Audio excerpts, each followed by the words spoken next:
time. Lascano is deep. So is Thomas, and straight away. Equalizer, for all you do, this Bud's for you. Well, our game almost got over before the other one that you've been watching got over, and ours started 2 hours later. But we do have quite an exciting baseball game going on here between the San Francisco Giants and the St. Louis Cardinals. Our game is all tied up 3-3, and the man at whom you're looking right now is Jim Otten, and he has just come on in relief of Sykes, the starting left-hander who went for the St. Louis Cardinals a total of 5 2/3 innings.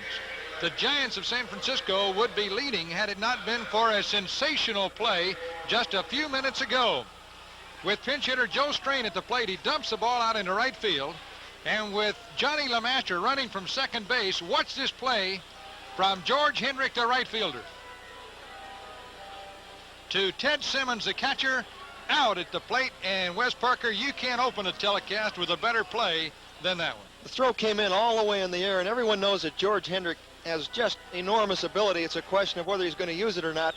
He used it right there. He could not afford to have the ball bounce on him because it would have taken too much off the throw. So he let it go all the way in the air, and Simmons did an outstanding job blocking the runner. LeMaster coming in there at the plate. That was by far the best play of the ball game. The Giants jumped off to a 3-0 lead in the second inning when they wired 4 base hits and a walk together to get 3 runs. But the Giants came back in their half. The Giants got 3 in the first inning, and the Cardinals came back with 3 in the second inning. The Giants got their 3 on Larry Herndon's first inning homer. Now Otten is pitching to Joe Patini, and he gets a strike over. There are 2 down, runners at first and second base. Runner at second is Joe Strain. The runner at first is Bill North. Giants 3, Cardinals 3. Hargesheimer started for the Giants, and he was taken out for a pinch hitter in this inning.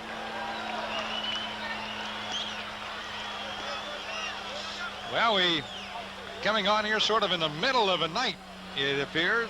And as we look at this pitcher of the Cardinals, he has not won a game this year. He's 0-4 with a 7.85 earned run average.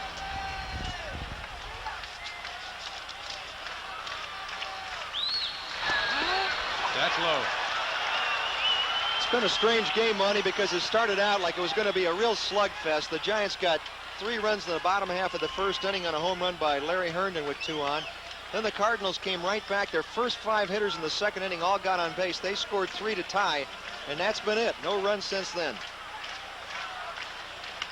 There's a drive into center field. It may fall. It does for a base hit. Let's see if this guy can throw from center field. They got him at the plate. He never reached home plate. Simmons jams the shoulder of Strain as he blocks him away from the plate. And the Cardinals get a man thrown out at the plate by Scott, a man thrown out by Hendrick, and the Giants have got to be frustrated. Strain is hurt. Let's watch it again. Well, you got to really go a long way before you can see 2 guys get thrown out at home in the same inning, both the same type of play. Look at Simmons block him off. It looked like in both cases the runner would score, but Ted Simmons in each instance just blocked him off from the plate. Now, coming in head first, sliding into the catcher like that, you can really hurt yourself. He might have dislocated that shoulder, Monty. I've seen it happen. Yeah, I tell you, they learn in baseball ordinarily that you don't slide against a catcher on a close play at the plate head first. You have no protection on those shoulders, and the catcher's got that shin guard on. And here's a man you're going to look at the play again. Watch Ted Simmons. He knows how to block a plate. Well, the runner might see a little daylight to the outside, or in this case to the inside, so he tries to get around him. Now Simmons just moves right into him, blocks him right off with that shin guard, right knee. And Joe rolls over, and he is in pain. So we still have a tie ball game. The Giants failed twice to score on base hits to the outfield here in the inning, with the score tied 3-3 after 6 innings of play. Let's pause for this word. You're watching Thursday Night Major League Baseball.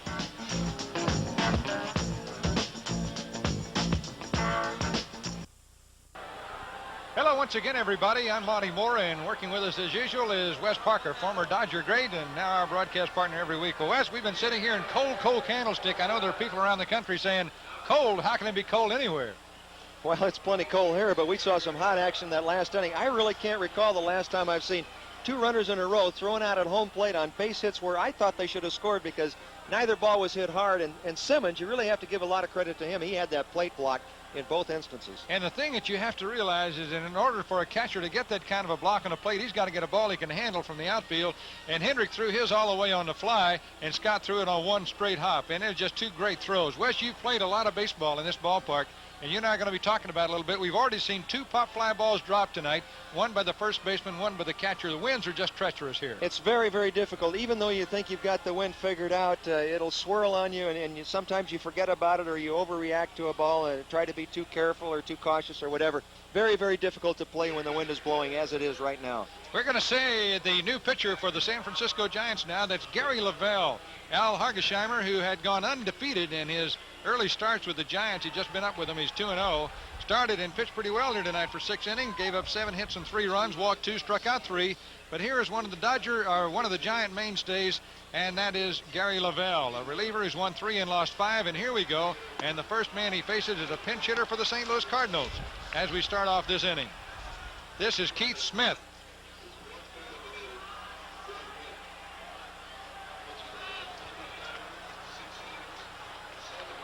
Smith this year batting .231 and only 13 at-bats.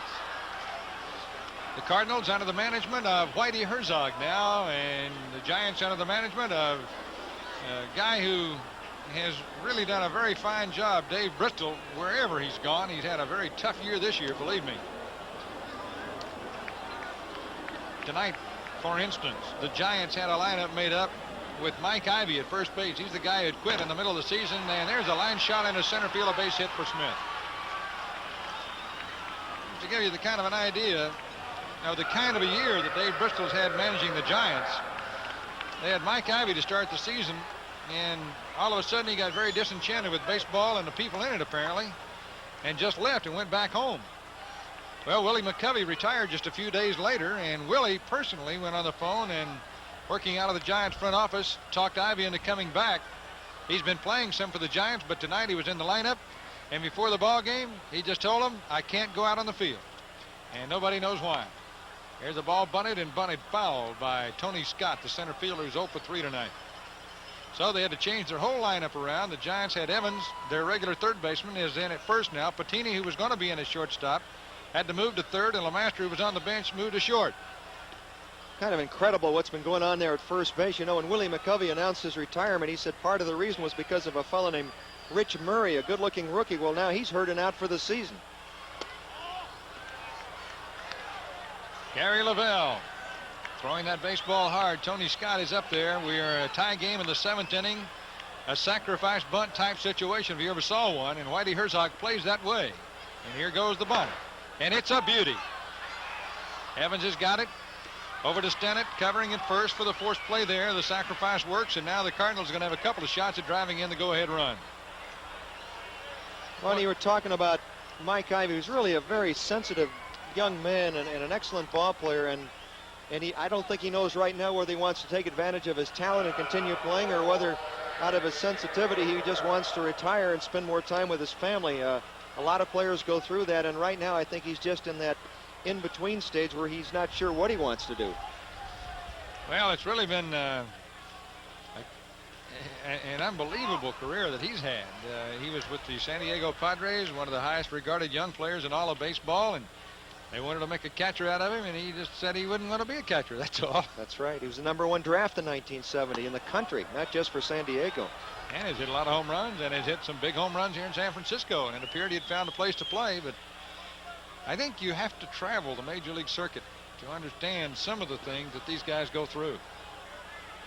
Though that's certainly a drastic step, just to pull the plug and say so long. Strike call from Lavelle to Ken Oberkfell. Oberkfell grounded out twice and walked once tonight. The Cardinals have 8 hits and the Giants have 5. Popped up on the infield. Lemaster calls for it near second base. He's got it. The fans are on Lemaster a little bit here. He was one of the runners thrown out at the plate a little while ago.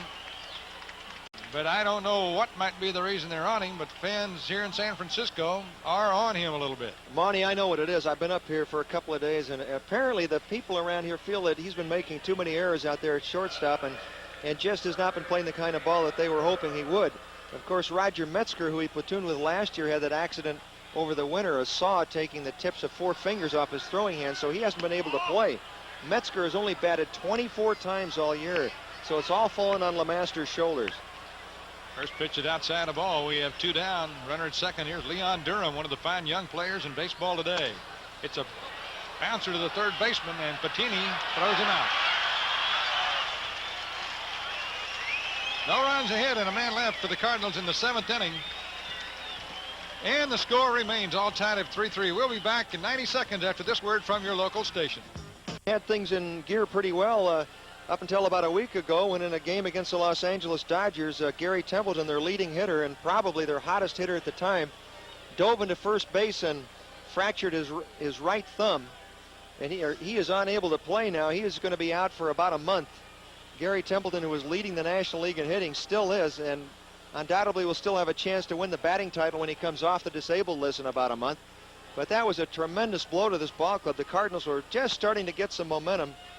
Keith Hernandez is also not playing tonight, not because of an injury, but simply because he has felt that he has gotten somewhat tired because of the intense heat in St. Louis, where the club just finished a homestand, so he's getting a night off. But St. Louis, with an excellent hitting ball club, they've got 8 hits tonight, but only 3 of those runners have been able to be cashed in.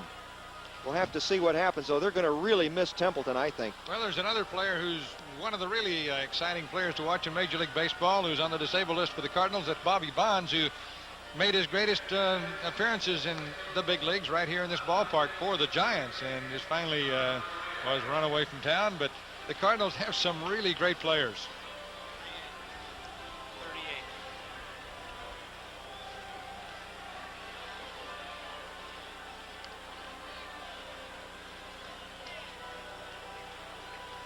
38. We have a new pitcher for the St. Louis Cardinals now. This is John Urea. He comes in the 7th inning with the game tied at 3-3. And first man he'll be facing will be Ted Simmons, the cleanup hitter for the St. Louis Cardinals. And you're looking at Urea right there. 6'3", 205-pounder out of Los Angeles. He's a big, strong kid. He's been in the big league since 1977, so this is his 4th year with the Cardinals. Came into this season 11-15 lifetime with a 4.07 ERA. The Cardinals have been hurting for good relief pitching all season long. They've brought up a couple of rookies from the minor leagues who have helped them somewhat. Littlefield has been outstanding for them, and Ken Seaman, who did do a fairly good job, has been sent back to the minor leagues. So they're looking for somebody who will be their stopper. All right, here's Jack Clark. He's walked 3 straight times tonight for the San Francisco Giants. He just missed a home run a little earlier this evening, and he ripped one around the foul pole on the wrong side here at Candlestick Park. The temperature right about now is probably 55 degrees. That's about the norm for this park at night. I know people in Oklahoma, Texas, Missouri listening in probably saying, how could it be that cool anywhere? Clark bounces one deep in the hole. They won't get him here, I don't think. It was a fine try, but Phillips couldn't get it there. Jack Clark, a great hustler, gets an infield hit to start the 7th inning. You know, this crowd has been very responsive. I've been impressed with the way they've been yelling tonight, Monty, but the Giants have been playing some good ball since the All-Star break. You just see here the shortstop's foot slides out from under him. You'd have to have a gun to throw him out when you go that far in the hole. And that's the kind of a play you would expect from a Gary Templeton. We had been told prior to the game by Whitey Herzog, and he hadn't been with the Cardinals all that long, but he said that of all the players he's been around in the big leagues, he's been around some great ones. He said he's never seen a shortstop with an arm like Templeton, nor with the range of Templeton. Here's Larry Herndon hit a 3-run homer in the 1st inning. The Giants have not scored since. We're tied at 3-3. Boy, how about that first game tonight? Milwaukee and the Yankees. Jackson tied it in the 9th inning with a 3-run homer. Yankees won it eventually in 11. And if you didn't see all 11, want to see some more of it, or if you saw it and want to see it again, it'll be on USA Network immediately following our game tonight. Monty, I'm continually astounded at the ability of Reggie Jackson to hit in the clutch. I really believe he's the finest clutch hitter I've ever seen. Herndon after a breaking ball missing. Well, he's certainly proven that. Only fella I can think of who even comes to mind as being in that category of greatness that I think Jackson is in would be Yogi Berra, perhaps. I was around Reggie a whole lot. Of course, heard a lot about Yogi. Didn't see him play all that much, so I did see a few of his last few years. Herndon pops that ball up. It may come back. They've been coming back all night with the wind, but this one's going to stay in there. Talking about how the Giants have improved, they just got off to a horrendous start. They were 6-14 in the month of April. Since then, they're 43-37, 6 games over 500. So they really have shown some improvement, especially since about the time of the All-Star break when they went into Los Angeles and took a couple of games for the Dodgers. But they've started to get a little bit of momentum going, and the fans are getting behind them a little bit more. Their attendance is way down, about 240,000 this year in San Francisco.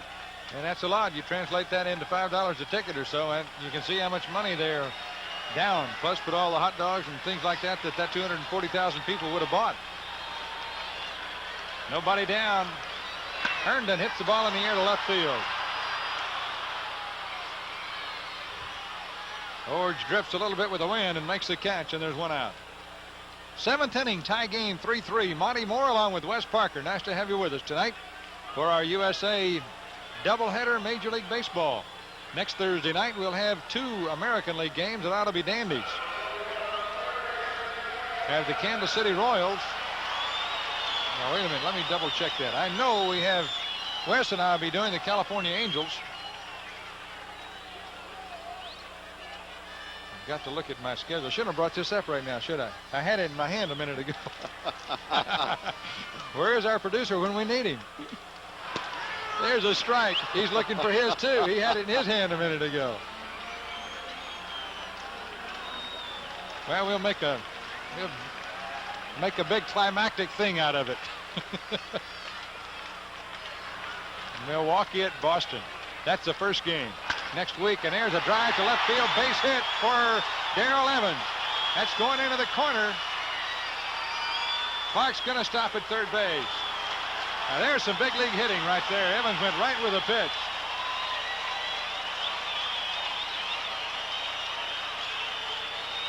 The second hit for Evans in the game. I've always been surprised by the fact that Darrell Evans has never hit for a higher average. He's about a 250 hitter lifetime, but he sprays the ball all over. He's really a good hitter. He got a good stroke and comes up with a clutch hit here. But Monty, if you had asked me before I looked it up what his lifetime average was, I would have thought about 270. It's not. It's actually under 250. Oh, that's true. He's had some really good streaks in his career. And here's Rennie Stennett. He's 0 for 3. See if they're going to pitch to him or walk him here. Johnny LeMaster scheduled to bat. Master on deck. If I was the manager, I think I would walk Stennett and force him into some kind of a move here. One down. The infield is in. Off the stretch. Urea throws a slider and misses with it. Ball 1.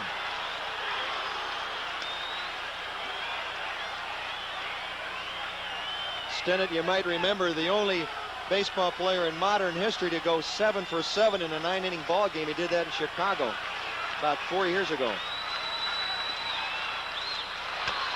Bounces one left side. It kicks off foul.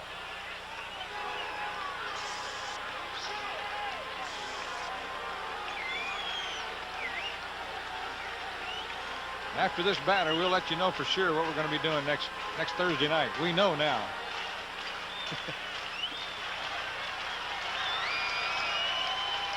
Clark at third, Evans at second.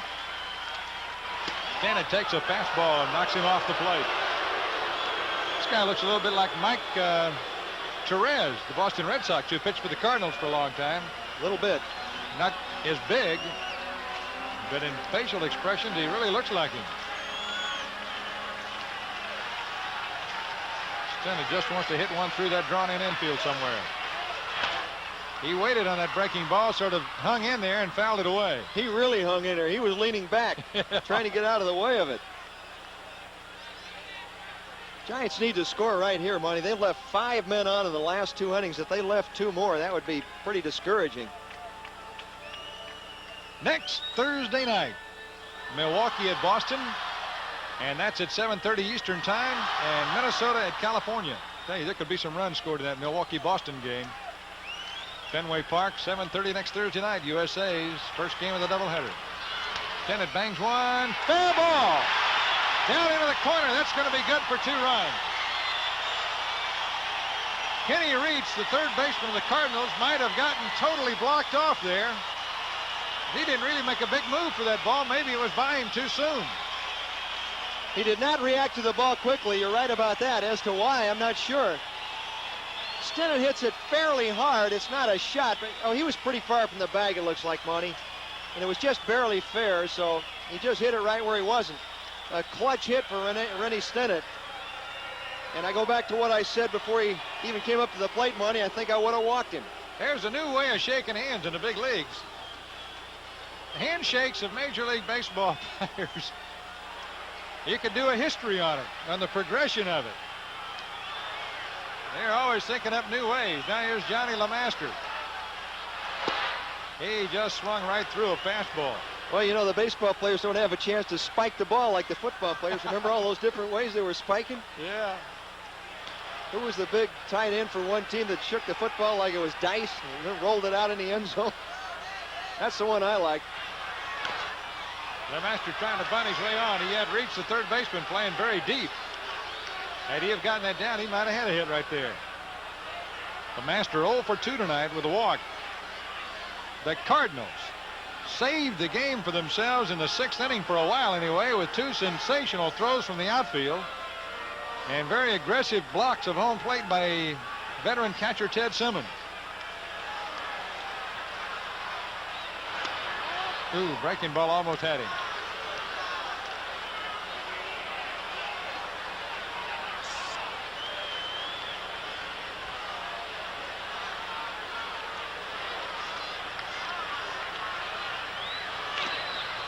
There's a great message on the Giants message board right now. If we could get our camera to take a shot of it, and Wes will read it for you. Right. What does that say, Wes? Well, before I read it, let me just study it for a few minutes, would you? For our Oriental viewers. Nice pattern. And he blew him right out of there. LeMaster down on strikes. Urea throwing hard. Get a shot of LeMaster. He just threw his hands up to the fans, threw his bat away. Look at this. He is not happy. The fans have been all over him, and he is not very happy about it.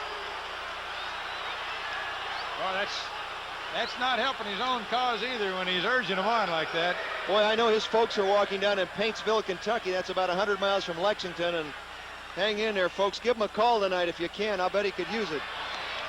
You bet. When your own home fans start booing you when you know you've played well in your career here in the ballpark, you're walking Sadek.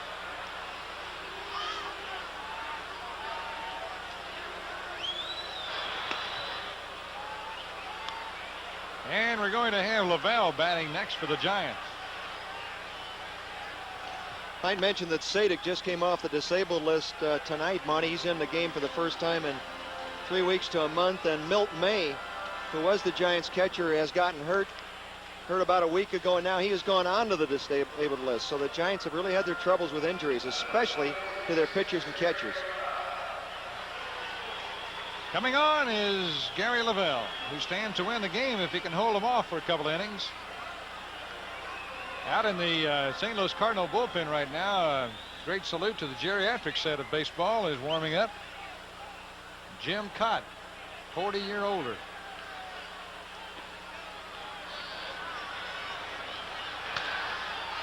Well, popped up back here and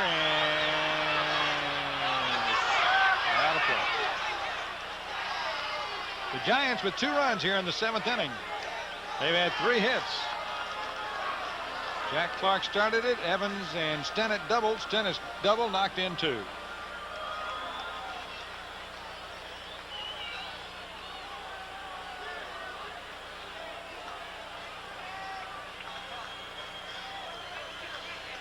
Candlestick Park, for those of you who are not familiar with this ballpark, is located right on San Francisco Bay. Right around the point called Candlestick Point. And it can be cold, cold, cold here with that fog off the ocean. Well, Lavelle doesn't make his living hitting, that's for sure. It's pretty bad-looking swings right there. Well, that's it. The Giants got a couple, and that's all he's concerned about, really. They had 3 hits, and they left a couple of guys on base. So after 7 innings of play with the score, the Giants 5 and the Cardinals 3. Let's pause for this word. You're watching Thursday Night Major League Baseball. Have lots of great sports for you on the USA Network, and coming up right away is more terrific soccer action. It's going to be next week on the USA Network's exclusive Wednesday night North American Soccer League Series. Starting at 8 o'clock Eastern Time, we'll be in Florida for an exciting meeting between the California Surf and the Fort Lauderdale Strikers. Boy, I love the names of those soccer teams. You ever notice those? The Surf and the Strikers. Each of these teams leads its respective division, so that matchup shapes up to be one of the year's best. Be sure to catch it all right here on most of these same cable systems on the USA Network. That is Wednesday night, starting at 8 o'clock. Well, we're all set to go here in the top half of the 8th inning. Ordinarily, Mr. Parker would be doing a couple of innings about the 6th and 7th or something like that, or the 5th, I don't know what, but tonight he is not going to work until the 8th inning because Jim Woods decided to work a little longer tonight. But however, you'll be glad you waited. Here's Wes. Okay, I got a little promotion up to the 8th inning, huh? Yeah. Well, Gary Lavelle with a 2-run lead will pitch to the 4, 5, and 6 hitters in the Cardinal order: Ted Simmons, George Hendrick, and Dane Orge. Simmons has hit the ball hard 3 times. He's 2 for 3. And he hits a shot up the middle right here. That's 4 times tonight he has hit the ball on the nose. Twice left-handed, twice right-handed. Simmons came into the game hitting 300, so he'll move up. Boy, he is just a plain good hitter. There's no getting around it. Wes, I've not seen him play all that much, having spent most of the time in the American League, and really since we've been doing the national telecast, not seeing the Cardinals that much. But I tell you, every time I've seen them, he's done something good. And I like blocking the plate tonight a couple of times. Like you say, he's hit 4 shots tonight with that bat. He must be a great everyday player. Monty, he is. He is an outstanding ball player. He's in his 11th big league season. In 10 of those, he has hit over 300. And if he does it this year, it'll be 6 out of 11. Now here's George Hendrick. Hendrick has 2 singles and has flied out to center. He has driven in a run. As you remember, he is battling with Steve Garvey of the Dodgers for the RBI lead in the National League. He's about 3 or 4 behind him, but he's picked up 1 tonight. The Dodgers are idle. Fly ball into right center. Might be trouble. Long way to go. It drops for a base hit. Simmons around second. He'll try to score as he comes around third. Now they hold him up. And Hendrick holds up at second. Simmons had a shot at scoring. He held up a little bit to see if the ball would be caught. And the Cardinals down by 2 do not take the chance. Hendrick fought off that fastball and just drove it up the alley in right center. They just don't quit coming back. These Cardinals swing the bat. Hendrick hits another rope. And a very fine play by Clark. He got it on 1 hop, and there's Simmons turning towards third. But the third base coach, Kroll, throws up the stop sign, and Ted, who had made the turn, goes back into third. With nobody down, they didn't want to gamble right there. I think that's what it was, because if he had gone, I believe he would have scored. Well, George Hendrick has 3 hits tonight. So does Simmons. Tell you that Hendrick could win the National League batting championship in addition to the RBIs. Well, both of them are actually fighting for that. In fact, you could make a case for Hendrick going for the Triple Crown. Tell you, he's quite a player, and I saw him play in his early years, his formative years at 18 years old, just out of Los Angeles. Was quite a fine bonus player in the Oakland A's organization, and been traded around a little bit. And really, people in different ball clubs didn't like him because a lot of people felt he wasn't hustling all the time, when he really did things so easily that he was getting there, but just not looking good doing it. Well, and on the other hand, there are other guys that look like they're hustling all the time. They're not getting anywhere. That's always been the rap on him. Everywhere he's gone, they've talked about what great ability he has. We're going to have a change. That's Dave Bristol, and he went to the umpire first, so they're going to bring in Greg Menton out of the bullpen to pitch to Dane Orge. They've got a pinch hitter up there. It's going to be Terry Landrum, who they just brought up from the AAA ball club. He came up about a week ago, Monty, and has done one fine job. The Cardinals opened this road trip in San Diego, and in his first start in the major leagues, this fellow Landrum went 4 for 5. Game's not that easy, kid. As he's found out, I'm sure, since then. Well, the Cardinals the last few years have started to get like the Pittsburgh Pirates. They just seem to breed good hitters. Lavelle pitches 1 inning, gives up 3 hits. Didn't walk anybody or strike anybody out. And those are the tying runners sitting out there at second and third with nobody down. And we're going to be seeing lots of moves by these managers. So even though you joined us late tonight, you're going to have plenty of baseball to see watching this one, because it's just one of those games, and it has been from the very first, when you got to figure that it's going to be a wild, wild thing to end it up. Minton has really done a good job for the Giants this year in 43 games, and that means he's been in more than any other Giant pitcher. He's got an earned run average of 2.65 with a 3-1 and 3-loss record. So that's the story on Greg Minton. He's got a few more warm-ups with a score of 5-3, the Giants. Let's pause for this word. You're watching Thursday night Major League Baseball on the USA Network. Lavelle relieving Al Hargesheimer, who started this ball game. Rookie brought up from the Phoenix AAA club of the Giants. Kennedy, a big, strong kid, swings late here against Minton. Kennedy is the son of Bob Kennedy, who's the general manager of the Chicago Cubs, and he is 6'4", 220 pounds. The #1 draft choice of the Cardinals back in 1977 out of Mesa, Arizona. Sorry to say, Wes, I saw him play high school baseball when he was in Mesa, Arizona, and his father was managing the Oakland A's for his 1 year. They trained right there in his hometown. Boy, he's way behind Minton. Minton is really throwing hard. Something, because Minton is really more or less a sinker ball pitcher, but right now he is just smoking the ball. You don't often see a pitcher and a hitter both in the game facing each other for the first time, you know. Both just walking in. Just blew him away. 3 fastballs. So a new pitcher against a new hitter, and the pitcher wins. Kennedy strikes out. Kenny Reitz will now be the hitter. Now watch Kennedy here as we replay this. He never really gets around on this ball. That's how quick Minton is. Look at that. Kind of a feeble swing for a left-handed pinch hitter. Took 3 real late cuts behind the pitch. You've got to be ready coming off that bench. Runner still at second and third, but the infield is now back. They'll concede a run to get an out. Reitz fouls this one back. Kenny Reitz, who grew up 1 mile from Candlestick Park, where this game is being played, said he used to walk over and watch the Giants play. Now here he is right in his own backyard. He was traded to the Giants for 1 year from the Cardinals and was retrieved by St. Louis as they made a trade to get him back. Unique deal. Wes, he never really got going here. He's a Gold Glove Award winning third baseman in St. Louis, and never even really fielded all that well here in San Francisco. Just never got comfortable here. Usually a quick starter. He started very fast this year, was leading the league in hitting. Fouls this one at the plate. Up until, I would say, about a month, maybe a month and a half ago, Monty, he was leading the National League in hitting, but he's a notorious quick starter and slow finisher. He has dropped down to 273. That's quite a fall for him, because for a while he was hitting about 340, 350. West, in the early parts of the season, you and I would be talking between innings sometimes about the top hitters in the National League, and out of the first 9 1 week, 5 were Cardinal players. That's right. And they were in last place, which really seemed incongruous. Well, they've had a lot of troubles with their pitching, especially in the bullpen. Some of their starters got hurt too. Minton with the count, no balls, 2 strikes. Line foul down the line. Reitz out in front of a hanging curveball. The Cardinals trying to get back in the ball game. It was tied up 3-3. The Giants scored 2 in the bottom of the 7th, and Simmons singled. Hendrick doubled to put runners at second and third with nobody out. Kennedy, the pinch hitter, struck out, and now here's Kenny Reitz.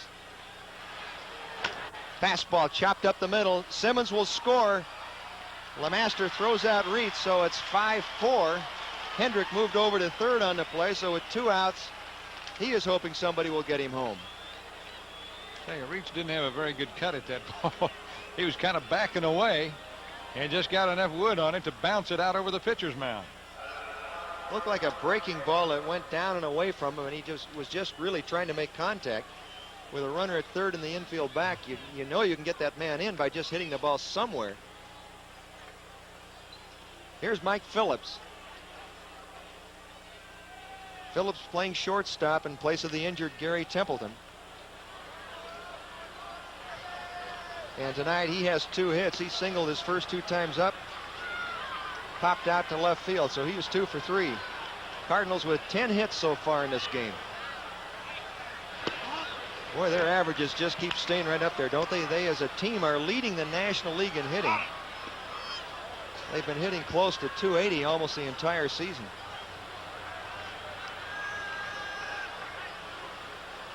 One ball, no strikes. Good sinker fouled back, 1-1. A good example of some relief pitchers just feel more comfortable throwing off a stretch position. Here they are with 2 down and a runner at third base. And Minton could be going to the windup easily here, but he's sticking with the stretch position. That is interesting, and Hendrick is really not a threat to steal home. Not too many guys are. They don't try it too much anymore, but Hendrick would be very unlikely to even attempt it, yet he's going from the stretch. 2 balls, 1 strike. Over on the other side of San Francisco Bay at the Oakland Coliseum, they got a lot of guys trying to steal home this year, and they've done it about 9 times already under Billy Martin for the Oakland A's. They're an amazing ball club, those A's, in second place now. Outside for ball 3. The pitcher is due to hit next, but I'm almost positive we would have a pinch hitter.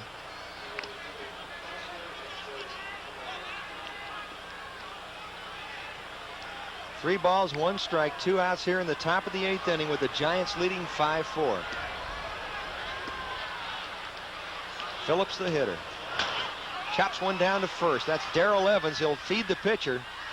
And to get out of the inning, that's a nice job by Minton, who came in with nobody out and runners at second and third. He allows just 1 run to the Cardinals, leaves 1. And at the end of 7.5 innings now, it is the Giants leading the Cardinals by a score of 5-4. We'll be back now in 90 seconds after this word from your local stations.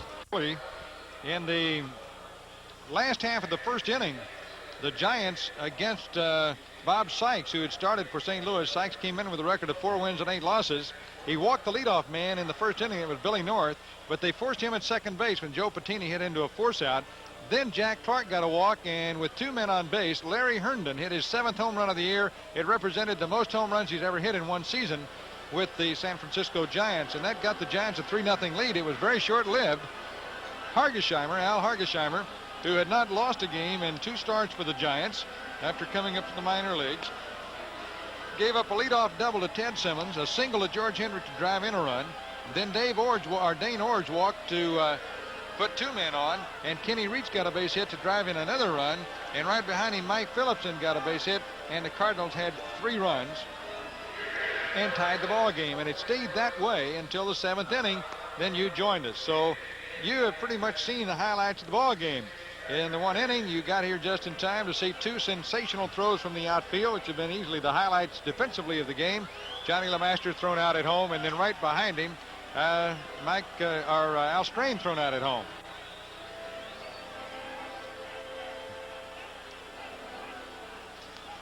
Bottom of the 8th inning at Candlestick Park in San Francisco. Wes Parker along with Monty Moore bringing you the play-by-play.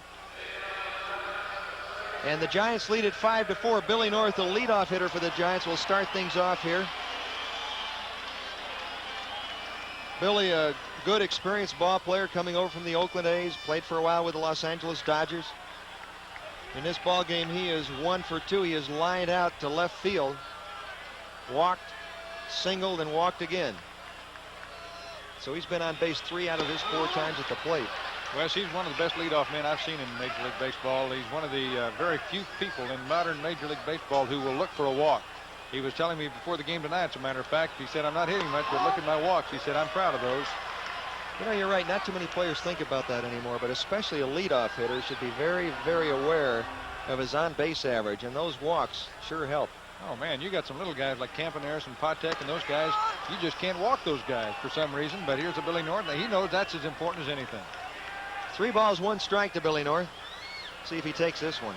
Bet on it. Yep, he did.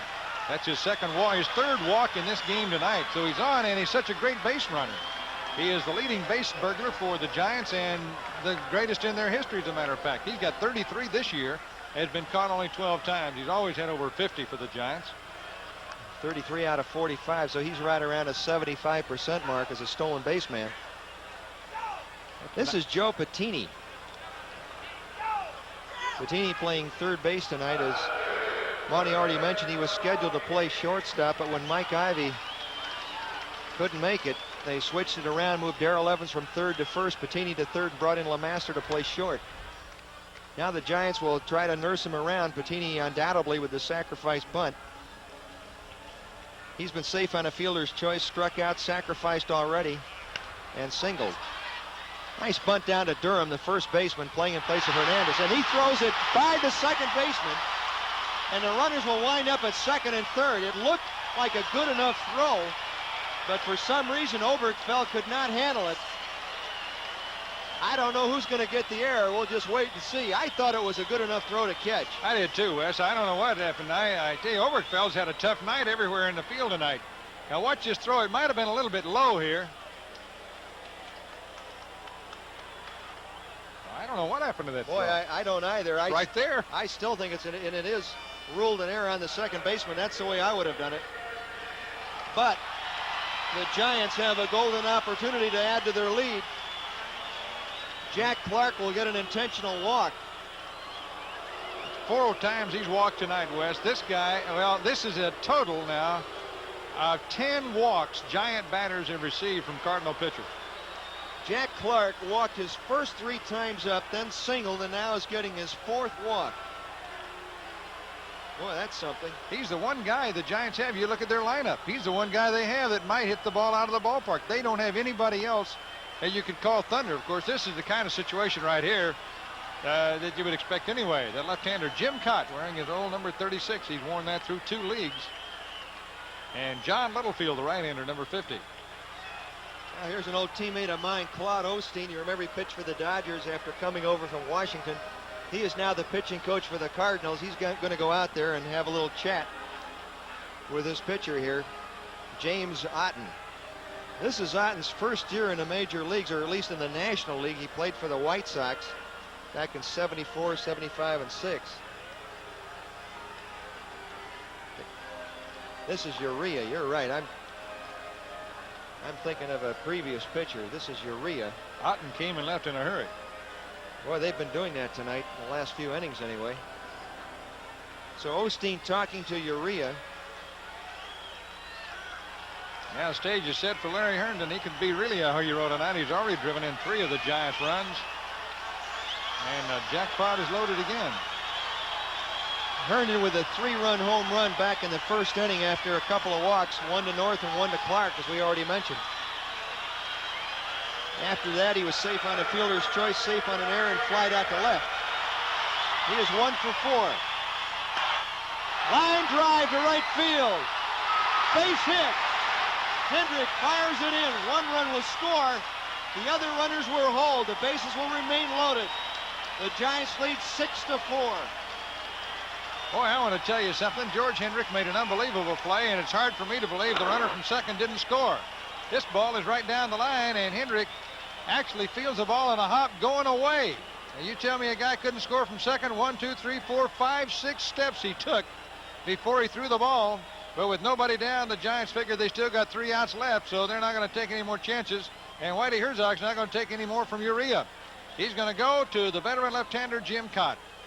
Well, I totally agree with you. I can't believe the runner didn't score from second. That was Joe Patini out there, but we've seen a couple of other Giant runners got thrown out at the plate tonight, so maybe it's a slow track, Monty. I suppose, but you'd think the second base, runner at second base could have seen that ball is going to get in there. Well, let's remind our fans of some tennis while we have a chance. You bet. It's a big one, too. A $175,000 tournament coming up, the Volvo International Men's Tournament. Spotlighted this week on the USA Network, and Jimmy Connors is in that one along with Harold Solomon, Raul Ramirez, and Eddie Dibbs. They're among those who are going to compete. The USA's coverage will begin Saturday, August 2nd at 8 o'clock Eastern Time with semifinal action. It'll conclude Sunday, August 3rd, also at 8 for the final round matchup. So let the USA Network take you to New Hampshire this weekend for some great tennis action available on most of these same cable systems. Well, here's a guy in Jim Cott who, and we've talked often about great defensive players. While he was in the American League, he was reputedly, or without any question of a doubt, in the minds of those who voted anyway, the best fielding pitcher during his era in there. I think he won the Gold Glove Award as the top defensive pitcher, best defensive pitcher in the American League 10 or 11 times. I don't know, 16 consecutive times. Now, there were years, of course, that other pitchers in the league had fantastic records. I recall, for instance, Paul Lindblad set the all-time Major League record for most consecutive games pitched without making an error, and is way past Jim Cott. And Cott made 4 or 5 errors that one year, and he still got the record. But once you get that kind of a reputation, you've got it. And this guy's been a good pitcher. He's taken care of himself, and the fact that he's out there 40 years old tells you something. He's actually 41. He'll be 42 on November 7th. Jim Cott, the 4th pitcher for the Cardinals in this ball game, following Bob Sykes, Jim Otten, and Urea. Bases loaded, nobody out. There's a foul ball down the left field line. Darrell Evans, the hitter. Evans hitting 5th in the Giants lineup. He singled, grounded out to second, walked and doubled, so he was 2 for 3. Scored a run.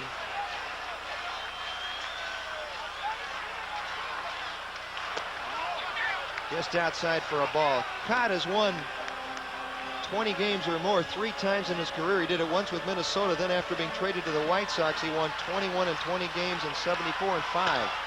Ground ball to the first baseman. He'll come to the plate. They'll go back to first and get the double play. Boy, Durham made a nice play throwing to Simmons, and Simmons fired it right back to him. That is a very difficult 3-2-3 double play, and that'll help the Cardinals' chances as Cott comes in and really does a job. He's got one more to get, however. Durham got rid of the ball in a hurry, and Simmons doesn't even have time really to step inside and get a better throwing angle. He threw the ball right down the line, but the first baseman Durham got back over there and gave him a good inside target. Now Whitey Herzog made one move, and he's out there again, and he's going to make another one right now. He's going to bring in the right-hander now. So Cott did his job. He's a man who can pitch to spot situations, and you can't ask for a man to do a better job than he did in that situation right there. He's going to make a double switch here too, Monty. They put Mike Ramsey in at shortstop. And of course that's because of the top of the 9th inning. They'll want Ramsey to hit before the pitcher comes up. They got Littlefield. Well, Littlefield has been a real surprise for them, a very pleasant surprise. They brought up a lot of players this year from their AAA farm club Springfield. Littlefield played at Arizona State and Azusa Pacific Colleges. He was a second-team All-American. Very impressive minor league statistics. He was 35 and 22 in his minor league career with an ERA of under 3, 6 of 7 times in the various leagues that he played in. Conflicts with people in the front office, and then it becomes who's the most powerful. Now you remember the last time Stennett was up, they did not walk him with first base open. He doubled to drive in 2 runs and put the Giants ahead. That was in the 7th. Now in the 8th with first base open and again 2 runners in scoring position, they will walk him. And Johnny LeMaster is going to get a chance to listen to the crowd here again. In fact, the fans are already starting to boo as they can see what's going to happen here also. Well, LeMaster is hit into a fielder's choice. He is lined out to right field, walked and struck out, so he is 0 for 3. Came into this game hitting .227. And you'll hear a real chorus of boos greeting Johnny LeMaster as he walks up to the plate. You really almost wonder what they've been booing about, because LeMaster's just been doing the same job he's been doing ever since he's been up here with the Giants, but this year suddenly they don't like it.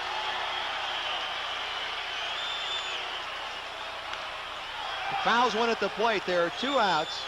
The Giants have the bases loaded. They have scored once already here in the bottom of the 8th, and they lead St. Louis 6-4.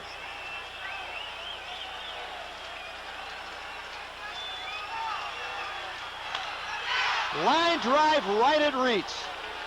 So Littlefield gets out of this inning. He does a good job. The Giants, however, come up with a run. They leave 3. And at the end of 8 complete now, it is San Francisco 6, the Cardinals 4. Let's pause now for this word. You are watching Thursday night Major League Baseball. If you like harness racing, $2 million will be at stake. That's right, $2 million Wednesday, August 6th, as the nation's finest 2-year-olds race in the Woodrow Wilson Pace at the New Jersey Meadowlands. USA Network will be on hand for complete coverage, including exclusive interviews and a trip to the winner's circle. The $2 million jackpot makes this the richest horse race in American history. Tune in Wednesday night, August 6th at 10 p.m. Eastern Time for an evening of harness racing right here on most of these same cable systems. To the top of the ninth, and for more play-by-play, here is Monty Moore. Okay, Wes, good job as usual. And here's Keith Hernandez pinch hitting for the St. Louis Cardinals. Ramsey. Cardinals are down by 2 runs. It's a pretty good hoss to be able to bring up off the dugout steps. Speaking of hosses and hoss races, and speaking of a horse race, this guy was in one for the National League Most Valuable Player Award last year. He shared it with Willie Stargell. First time in 49 years of the award that 2 men have shared the Most Valuable Player Award in the National League. He hit .344, drove in 105 runs last year. Had a super season, and he's in his hometown out of San Francisco. His dad's out here tonight watching him play. Strokes that ball hard, but foul into the left field seats. Monty, he, as I told you earlier, he's been a little bit tired lately, and he was in a collision play with Bill Buckner, you remember, about a month ago, and suffered a slight concussion. He said ever since then his legs have felt heavy. Hasn't been able to get that good feeling that he had right before that collision. Slashes another one foul. Boy, he'll use the whole diamond. He'll hit it from left field to right field all the way around. Why, the people are filing out of Candlestick Park here tonight. 20,496 came out. Cold, cold weather, but nothing new for the people here.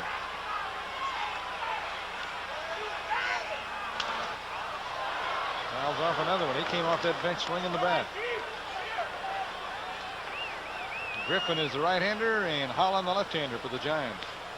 In case Minton needs help, he didn't appear to need any. He retired 3 in a row in the 8th inning and looked very powerful doing it.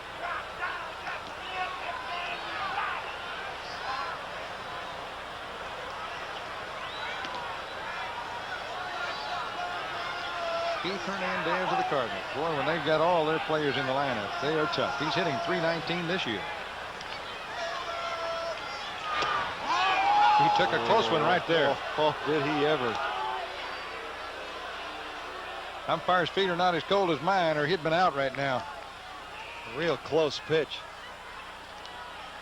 Have a look at this. Good breaking ball. Oh, I tell you. Where was that one? That's got to be a strike. Boy, Herndon wobbling a little out there, but he got it. If you give a guy like Hernandez 4 strikes, he's going to get some pretty good swings. I still can't believe he called that a ball. I've never seen a more perfect strike. You're right. Here's Tony Scott. He's made a tremendous throw from the outfield tonight, but with the bat, he's done nothing. He's 0 for 3 with a sacrifice. Giants are leading 6-4. It's been a 19-hit attack tonight. 10 by the Cardinals, 9 by the Giants. Cardinals have made 3 errors. Scott misses, takes outside for ball 1. Boy, the people are piling out of that upper deck right now. Must be something gathering out in center field. Must be a good place to exit or something out there. All people are moving that way. Look at that shot coming right at you. At the shortstop. That's 2 line drive outs here in the 9th inning.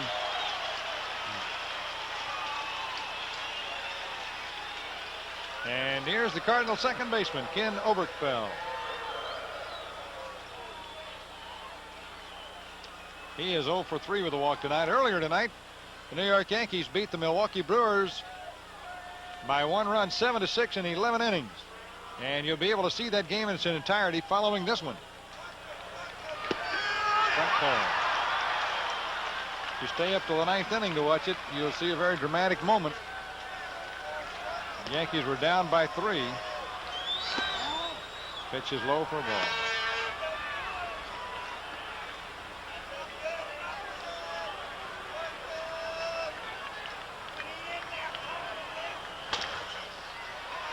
You could tell that was going to be a tough play, and Patini didn't get him. That ball played him from the time it came off the bat. Patini just never could get in rhythm to get the bounce right. It's a tough play for him, a very tough play, Monty. The third baseman's in so close, it's hard for him to back up or give ground there. He just gets caught in between. He hoped the ball would bounce in front of him instead of kicked out to his left. Otherwise, he might have had him. You know, we've been talking about Kansas City, how well they are playing. Do you know that Minton came over to the Giants from Kansas City back in 1973 for Fran Healy in a trade? Yeah, seems a long time, doesn't it? Fran Healy. Now a broadcaster with the Yankees off and on. Well, they're going to make a pitching change apparently right here. Boy, I don't know as I'd do that. Not the way Minton is throwing. But you're right, Bristol is. He's just going to go with the percentages. Apparently, he's going to try and bring in a left-hander, will bring in a left-hander to face the left-handed hitter Durham. Boy, Minton's looking darts through him, too, as he came out there. The way he's throwing, you really wonder sometimes about this book that the managers always follow with the left-hand pitcher against the left-hand hitter and vice versa. And here you have a fellow Minton who throws a good sinker ball. It'd be very hard for any kind of hitter to get the ball in the air off him and hit a home run. In fact, I don't believe that Minton has given up a home run in 2 years. And yet he is being lifted here. That's hard to believe. Retired 5 straight and got the ground ball that could have been the last out of the game. And in fact, they ruled. We didn't say it a moment ago because we didn't know, but they have now ruled it an error on the third baseman. And Minton tosses the ball over to Holland, and out he comes. Well, you can never really criticize a manager, Monty, because a lot of times you have the advantage of hindsight too. But if a manager ever overmanaged, this might be a case of it right here. Might be a case of something we don't know about, that Durham has hit the ball hard off Minton in the past. Not being with the ball club every day, you just don't know what might be in the mind of Dave Bristol, but I got to figure he's more qualified to pick his people out there than I might be, that's for sure. But you can certainly see, Wes, what you're talking about, as Minton was throwing the ball hard. He did throw 2 line drive outs here in this inning. Hernandez almost knocked the left fielder down, and Tony Scott almost dehorned the shortstop with line drives. Then Oberkfell hit the bat hop bouncer out to Patini.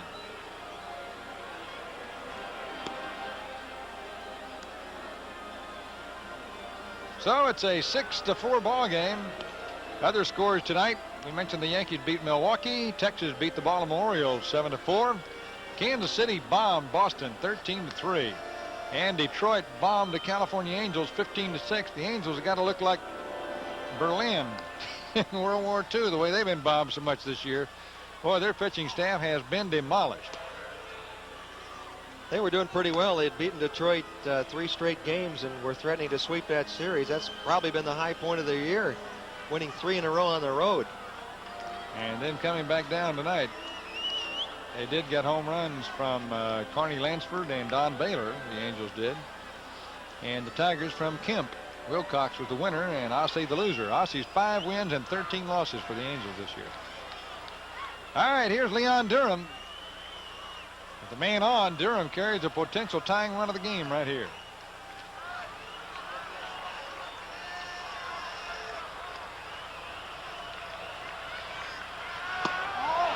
Holland misses high and inside. How much work has Holland done this year for the Giants?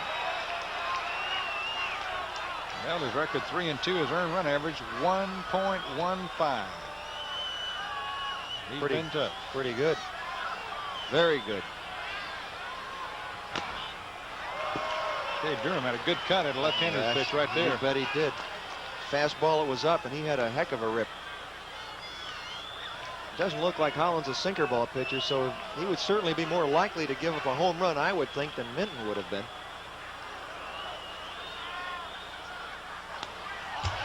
Caught that one off. That was up and in on the left-hander. He did not want to swing. He was trying to check his swing there.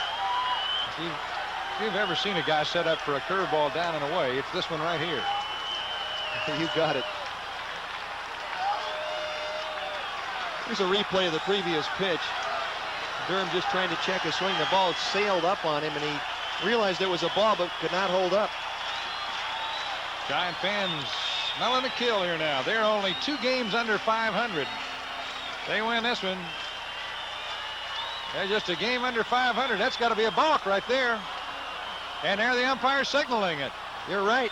Holland had the ball in his hand and his foot on the pitching rubber and dropped it out of his hands. Well, that in itself will not hurt them even if that man scores. It's the hitter at the plate they're worried about with a 2-run lead. And that hitter's at the plate right now. Now this is, you're going to see the pitcher drop. Look at that, dropped it right out of his hands. Whoop. And there's the pitch, swing and a miss, strike 3, got him. So Holland came out of there and made Dave Bristol look great as he got the strikeout that ended the ball game and set off the victory fireworks here. As it announces on the scoreboard, we win, and the Giants do indeed. That's the end of the ball game with the final score: the Giants 6, the Cardinals 4. We'll have the wrap-up for you in just a moment.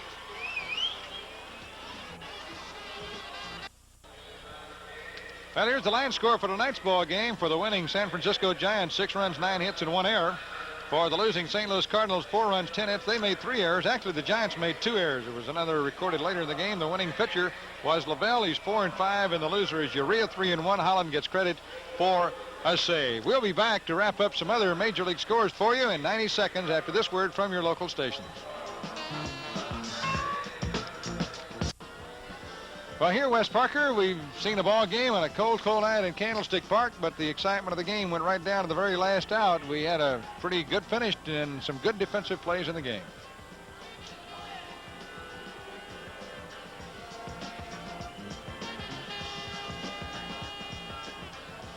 Thousand fans here at Candlestick Park in San Francisco tonight, and their Giants win. They are now 50 wins and 51 losses for the season. The Cardinals now are 45 wins and 55 losses, 10 games under 500. Well, the final score once again is San Francisco 6 and St. Louis 4. Tonight's game has been brought to you in part by Budweiser. For all you do, this Bud's for you. A reminder again that we'll be repeating the first game of our doubleheader immediately following, so stay tuned for New York at Milwaukee coming right up. Now this is Monty Moore for Wes Parker saying thanks a million for joining us, and so long everybody from Candlestick Park in San Francisco, California.